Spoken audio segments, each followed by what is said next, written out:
What's up everybody, Nate here, and there is a huge threat right now to the United States jobs market that could end up wiping out around 85 million jobs around the world, and that threat is AI. Now, I've talked a lot about automation on this channel and how technological advancements could end up wiping out a lot of American jobs within the next few years, but what I haven't talked a lot about is AI specifically. Now, AI is artificial intelligence, and what this means is we have algorithms and programs and software that can basically do all of the thinking that humans were normally doing. Nowadays, we have AI that is so advanced it can create essays for you, and it can even create real estate contracts, do math problems, and everything in between. All of these AI programs can create essays and blog posts in the matter of seconds, and companies like OpenAI and ChatGPT are investing billions upon billions of dollars into their technology, and this entire situation could fundamentally change the jobs market and, of course, education as we know it around the world. So today, I kind of want to talk about what exactly is going on in the AI market,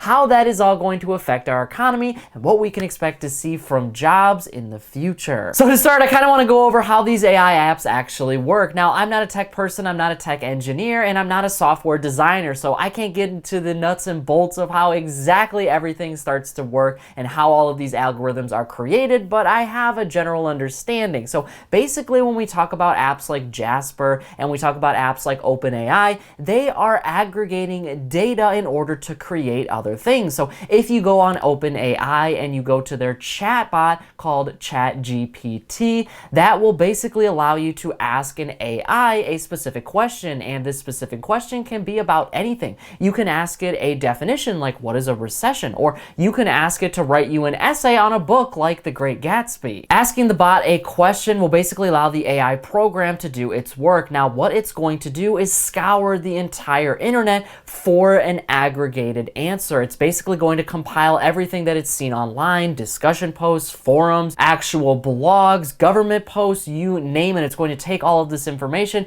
and kind of put it into one specific answer. And again, you can ask it to do a variety of different things. You can actually even ask these chatbots to create artwork for you, to auto-generate a completely unique piece of art all on its own. You can even ask them to write coding for you. The options and the ability for you to go in and ask this chatbot to do anything are basically endless. Now, immediately OpenAI and its chatbot technology have been downloaded over 3 million times in the United States. There is some clear value in this AI because it's a whole lot faster for an AI to come up with these solutions than a human can. You can basically write up an entire real estate contract for your tenants in a matter of seconds, not a matter of weeks, and then you can send it out. That means that you can start gaining more revenue, and on the educational side, you can basically punch in a few pieces of an article or a few pieces of information from a book, and it will give you an entire book report. It will write an entire essay for you, something that is going to mean your educational experience runs a whole lot quicker. And bots like this are always learning, right? They're always on the cutting edge of everything because that is exactly what they do.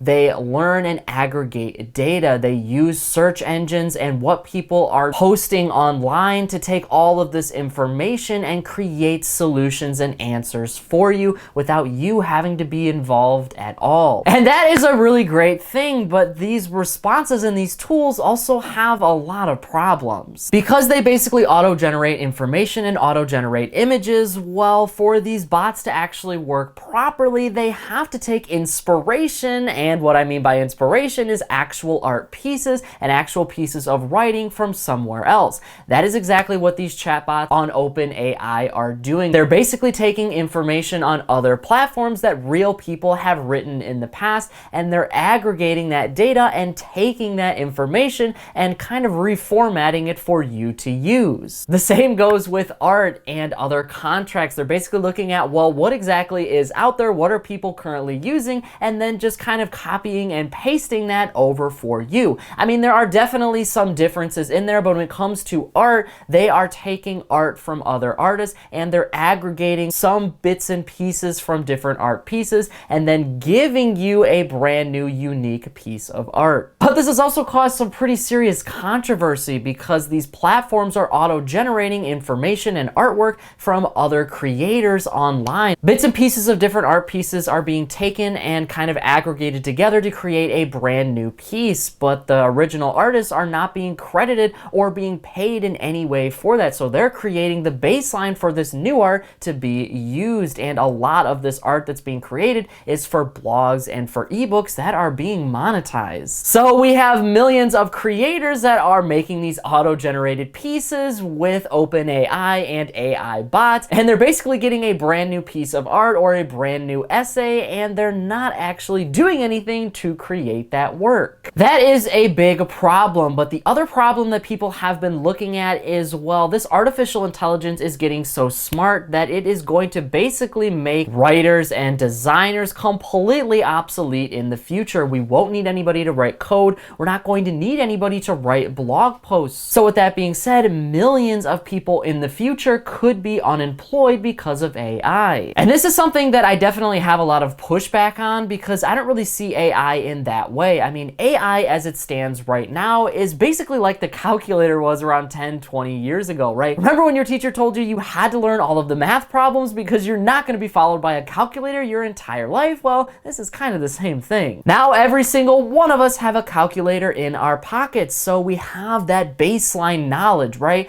This is exactly what the AI does for our society. It makes us smarter on a baseline level. Now pretty much anybody can go into one of these open AI platforms and this chatbot, and they can type in anything and they can learn immediately, and that is extremely powerful. It's very similar to what Google initially started as. Google was a way for you to type in your question and then you would get all of these search results, right? But the problem was people don't have hours upon hours to actually go through and kind of do their research on every single one of those articles and every single one of those search results. So what this OpenAI platform does is it allows people to type in a question that they normally would type into Google and get immediate answers that are aggregated from online. Now, everybody is going to have that baseline knowledge on certain topics. And that is a really, really great thing. It's going to allow our entire society to be a whole lot smarter, a whole lot quicker. But what it's not really going to do is give you those complex answers, because those complex answers are not going to be easily found online. It's going to be very difficult for you to come up with those types of solutions. To give you an example of this, I actually asked the OpenAI ChatGPT platform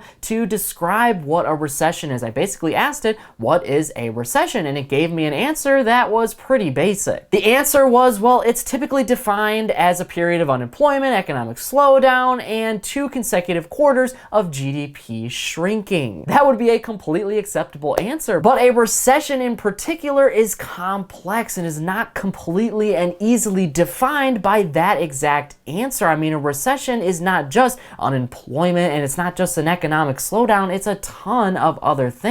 Many scholars are now pushing back on the idea of 2 consecutive quarters of GDP shrinking, and a lot of economic experts are saying that it could be linked to consumer spending, it could be linked to other factors, not our GDP. GDP is possibly not the most important thing. And that is just one example, and to give you a further understanding of this, I asked it an even more complicated question. I asked it, what does a recession feel like? Again, it said a recession feels like an economic downturn. It feels like people are having a hard time getting jobs, and it feels like it's really difficult for businesses to spend money. Now, me being a millennial, I lived through the recession of 2020 after the pandemic, and I also lived through the Great Recession of 2007 and 2008. So for me, I know what a recession feels like, and to me, a recession is not just, well, people are struggling to find a job. It's your dad walking through the door with yet another box and sitting in the next room listening to your parents have a conversation about how they're going to make it and how they're going to put food on the table. A recession feels like there is no hope. A recession feels like the entire world is sort of ending around you. A recession feels like anger and sadness towards the people on the top, the people in the system that kind of continues to put you in this place time and time again. And all of that is something that a chatbot and OpenAI is not going to be able to feel. It's not going to be able to describe you those type of emotions because an AI bot is not emotional. Yes, an AI bot is going to be able to give you the technical analysis of just about anything. It's going to be able to give you the baseline knowledge for everything, but it's not going to be able to give you those complex thoughts that really kind of move society forward. That is why I don't think there's as many jobs in danger of disappearing as a lot of people think. We are still going to need education. We're still going to need people who are in these high-level positions that can make really, really tough and complicated decisions. Yes, you can ask a chatbot to write you an essay for your school paper, but it's not going to be anything that's complicated. It's not going to be something that nobody has talked about before, and that is the human advantage. We have ideas and we are constantly thinking of things that nobody has thought of before, and chatbots and AI simply are not able to do that at this point. They do not have the algorithm for it. As that continues though, I do see some job loss in the future. I mean, at the end of the day, if there are certain positions out there that businesses deem can be done by AI